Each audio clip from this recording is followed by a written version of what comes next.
turka shi. Zazzafan martanin Malam Aminu Daurawa kenan, wato dai shugaban hukumar ta Hisba wanda suka duka Murja Ibrahim Kunya wawa, yayin da yanzu kuma ta tsire daga gidan kurkuku. Tabbas fa wasu sun bayyana cewa tabbas akwai manyan da suke da hannu game da fitar Murja Ibrahim Kunya daga gidan kaso, domin tabbas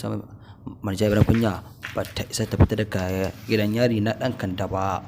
Yayin da kuma yanzu dai hukumar nan ta Hisba ita ma kuma ta ƙara yake cewa sakamakon ficewar Murja Ibrahim Kunya daga gidan kurkuku na gidan hali. Dan shahararren dan daular nan wato Lawansi wanda yake zaune a jamhuriyar Nijar, yanzu dai hukumar nan ta Hisba tana ta neman shi loko sako domin binciko shi, domin shi ma a gurfanar da shi a gaban kotu wanta kulliya sabo. Yayin da ita ma dai wannan shahararriyar jarman na ita ko daga san ta da Ramlat Lawansi, wato duk shahararriyar dan wannan yarinyar nan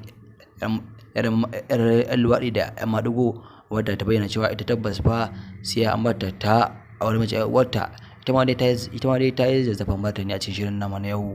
Masu sauraro dai sauki na zama sabi domin ganin yadda ta kai da wasu shirin namu na yanzu,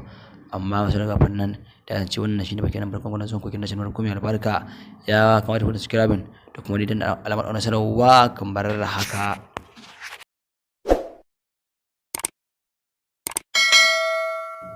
Tuma saurare muna godiya da danna muna da kuma ana sanarwa da kunna mana. Yanzu kuma ga cikakken labaran namu. Murja Ibrahim Kunya shahararriya ita nan wadda aka mata zuwa gidan kurkuku, wanda dai hukumar nan ta Hisba ƙarshen jagorancin wato dai Sheikh Malam Ibrahim Aminu Daurawa aka mata zuwa gidan kasu, amma tabbas dai an zafa ta tsere. Amma sai dai wasu mai cewa tabbas ba da yiwuwar akwai wasu manya ƙasan nan wanda suke da sa hannu a wurin facewar Murja Ibrahim Kunya daga gidan na gyaran hali, wato da gidan ɗan kande. Bayan dai da Murja dai ta shiga gidan da ya na kaso, ya jawo dai hakan ya sa sun haɗu da shariyar wannan ita nan wato mai suna dai Lawansi yan maɗugo yan luwaɗi, yayin da ita ma dai ta wani bayan da kuma nan ta Hisba ta daka mata wawa, ita ma dai ta kama ta. Tabbas yanzu dai abubuwan nan suke kwarar da ke cewa a tsakanin hukumar Hisba, domin ganin yadda sun ce tabbas ba zai yiwu suna aiki ana barbare musu ba, domin har da wasu sun fasawa kuma Hisba albarka, da kuma dai wannan da kuma dai yan Najeriya da kuma dai wasu daga yan Kano suna ta karasawa hukumar ta Hisba albarka sakamakon kamar da Ibrahim Kunya da kuma dai Lawansi. Shahararren dan daular nan wanda san sa da dai makeup, wanda da yake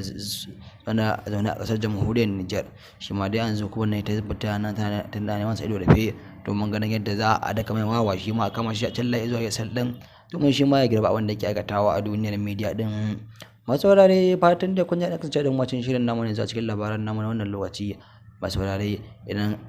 ka ga wani gyara ko kuma kuskure ko kuma da shawara, dan Allah ka taimaka ka ba mu shawara a cikin tashar tamu mai albarka. Masu saurare fatan dai kun danna alamar subscribing da kuma dai danna alamar sanarwar subscribing, don ba kan da baka zai iya karama kana da wani wasu kallon bidiyon namu a nan gaba. Yanzu masu saurare ta mu huta lafiya da sada mu da alkhairi, amin summa amin.